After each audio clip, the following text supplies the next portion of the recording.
வணக்கம் ஃப்ரெண்ட்ஸ். ஓம் நம சிவாய.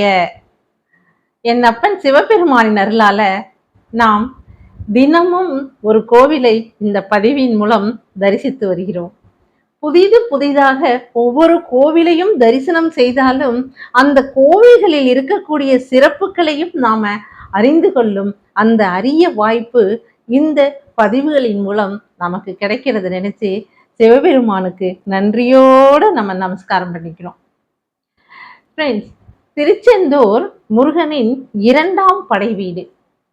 அங்க இருக்கக்கூடிய அருள்மிகு சுப்பிரமணிய சுவாமி கோவிலில் செந்தில் ஆண்டவரை தினமும் கங்காதேவி வணங்குவதா ஐதீகம் இருக்கு. அதனால இங்க மதிய நேரத்துல உச்சிக்கால பூஜை முடிந்த பிறகு கங்கை பூஜை அப்படின்னு ஒரு பூஜை சிறப்பா நடத்தப்பட்டு வருகிறது. அந்த கங்கை பூஜை பற்றி தான் நாம இந்த பதிவுல பார்க்க போறோம் ஃப்ரெண்ட்ஸ்.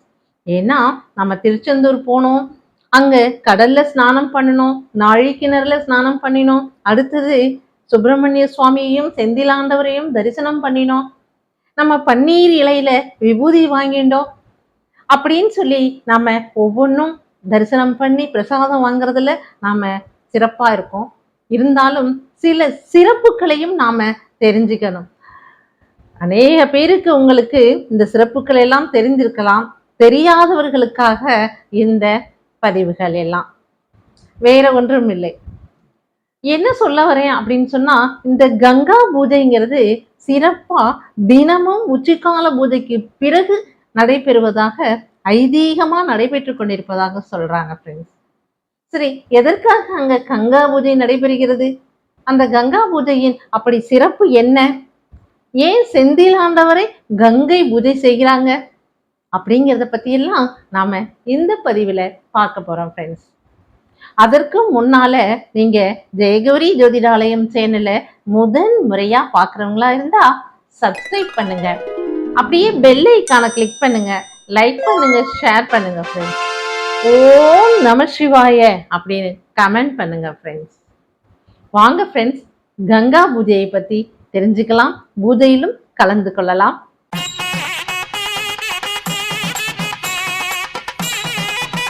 எப்போ பாரு தேவர்களை துன்புறுத்துவதே இந்த அசுரர்களுடைய வேலையா இருந்திருக்கு. எல்லா இடத்திலுமே நம்ம பார்க்கிறோம் தேவர்கள்லாம் யாரு?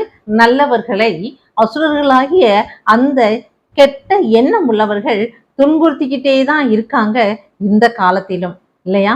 அதற்காகத்தான் நாம திருச்செந்தூர் முருகனை வழிபடுறது. என்னன்னா, அசுரர்களாகி அவர்களிடம் கெட்ட எண்ணம் தீய செயல்கள் உள்ளவர்கள் எல்லாருமே அசுரர்கள் தான். அதனைத்தான் நமக்கு இந்த மாதிரி புராணங்களில சொல்லி வச்சிருக்காங்க. இறைவனை வணங்கினால் நம்ம எந்த ஆபத்தில் இருந்தும் தப்பித்து கொள்ளலாம், அவர் நம்மை காப்பாற்றுவார் அப்படின்னு சொல்லியிருக்காங்க. அப்படித்தான் இந்த தேவர்களை துன்புறுத்தி வந்த அசுரர்களை அழிப்பதற்காக என் அப்பன் சிவபெருமான் சுப்பிரமணியரை அனுப்பி வைக்கிறார். அப்படி அனுப்பி வைத்தது இந்த திருச்செந்தூருக்கு. இங்கதான் அந்த சூரபத்மன் ஒளிஞ்சின்னு இருக்கான்.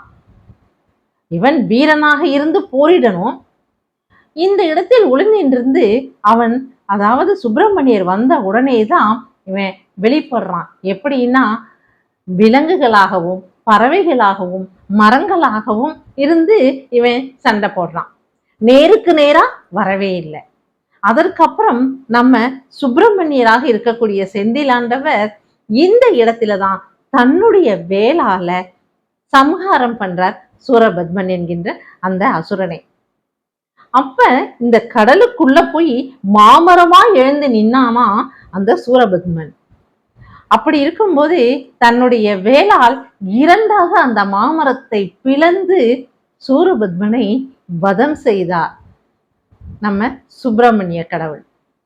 அப்படி இருந்தும் அவனை மன்னித்து சேவல் கொடியாகவும் மயிலை தனது வாகனமாகவும் ஆக்கி கொண்டார். அதாவது சூரபத்மன் 2ஆக பிளந்தவுடன் ஒரு பக்கம் சேவலாகவும் ஒரு பக்கம் மயிலாகவும் அவன் மாறி உங்களுடனே நான் இருக்கணும்னு மன்னிப்பு கேட்டதுனால அவர் சுப்பிரமணியர் சேவலை கொடியாகவும் மயிலை தனது வாகனமாகவும் வைத்து கொண்டார். அசுரர்களுக்கும் பகைவர்களுக்கும் மன்னிப்பு கொடுத்த அந்த மகா தெய்வம்தான் நம்மளுடைய செந்திலாண்டவர்.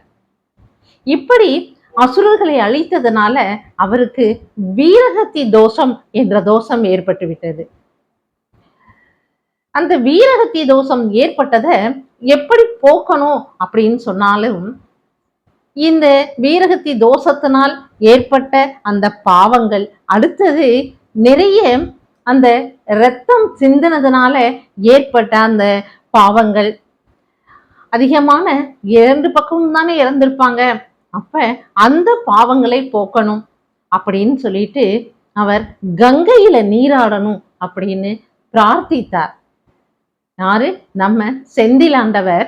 இந்த வதங்களை செய்த பின் வீரகத்தி தோஷம், தனக்கான அந்த வீரகத்தி தோஷம் போகவும், இரண்டாவது இத்துணை இந்த வேல் எல்லாவற்றிலும் படிந்திருந்த அந்த குருதியை, இரத்தத்தை போக்குவதற்காகவும், பாவங்கள் தன்னை பீடிக்காமல் இருப்பதற்காகவும் கங்கையிலே போய் ஸ்நானம் செய்யணும் அப்படின்னு செந்திலாண்டவர் நினைத்தார்.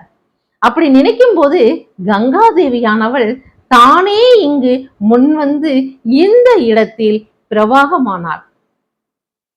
அந்த இடம்தான் நாழிக்கிணறும் அதனை ஒட்டியுள்ள கடல் பகுதிகளும்.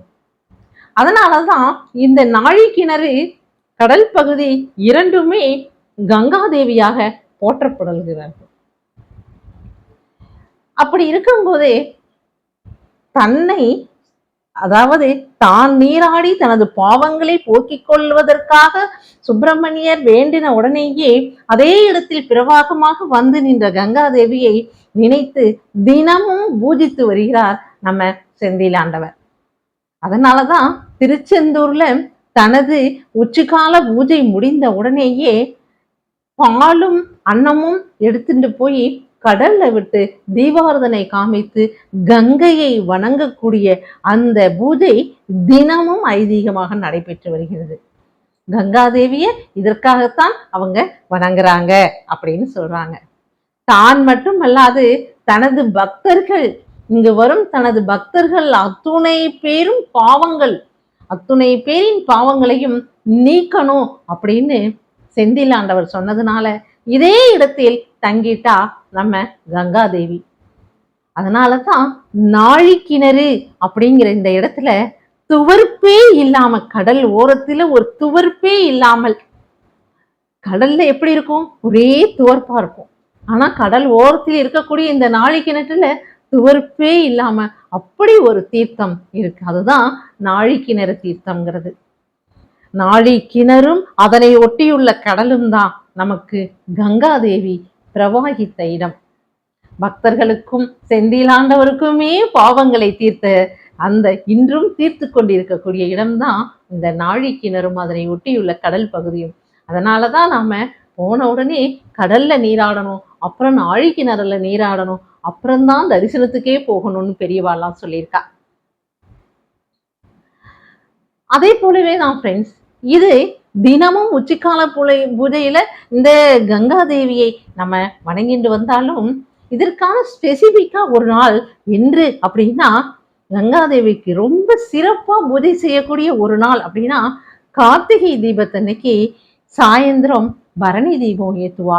அதுக்கப்புறம் அந்த சொடலை கொளுத்துவா இல்லையா, அந்த நேரத்துலதான் அந்த இடத்துல கங்காதேவிக்கும் மிக சிறப்பா பிரம்மாண்டமான பூஜைகள் நடைபெறுகிறது. அந்த கடல்ல பால், தயிர், மஞ்சள், குங்குமம், சந்தனம், பன்னீர், இப்படி அதிகமான அபிஷேக பொருட்களை கொண்டு அந்த இடத்துல கடல்லையே அவங்க அதெல்லாம் சமர்ப்பித்து பூஜை நடத்துகிறாங்க. மிக சிறப்பா, மிக பிரம்மாண்டமா. அப்ப காசியில கங்கா பூஜை பண்ணுவாங்கல்ல, ஆரத்தி எடுப்பாங்கல்ல, அதை போல மிக பிரம்மாண்டமான ஆரத்தியும் கடலுக்கு நடைபெறுகிறது. ஏன்னா அந்த இடத்துல கங்காதேவி இருக்கிறதா ஐதீகம் இருக்கு இல்லையா, அதை போல பெரிய அளவில் ஆரத்தி எடுத்து அதை கடலில் விடுவாங்க பாருங்க. அப்படி கங்கா பூஜை கார்த்திகை தீபத்தன்று மிக சிறப்பாக பெரிய அளவில் நடைபெறுகிறது. தினமும் உச்சிக்கால பூஜையிலும் கங்கையை நினைத்து கங்கா பூஜை நடைபெற்று வருகிறது. இதனைத்தான் இந்த பதிவுல அனைவருக்கும் சொல்லணும்.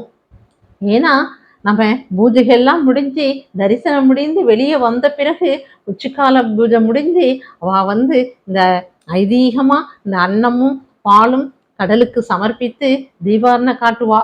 அதை எல்லோரும் பார்க்கணும், தரிசனம் பண்ணணும் அப்படிங்கிற ஆசையில தான் இந்த பதிவை நான் சொல்லியிருக்கேன் ஃப்ரெண்ட்ஸ். நாழிக்கிணறு என்பதும் கங்கையின் ஒரு அம்சம். இவை எல்லாவற்றையும் நாம புதியதாக தெரிஞ்சுக்கிட்டதுனால இதை எல்லோருக்கும் சொல்லணும் அப்படின்னு ஆசைப்பட்டேன் ஃப்ரெண்ட்ஸ். ஓகே ஃப்ரெண்ட்ஸ், அடுத்த பதிவில் சந்திப்போம். பாய்.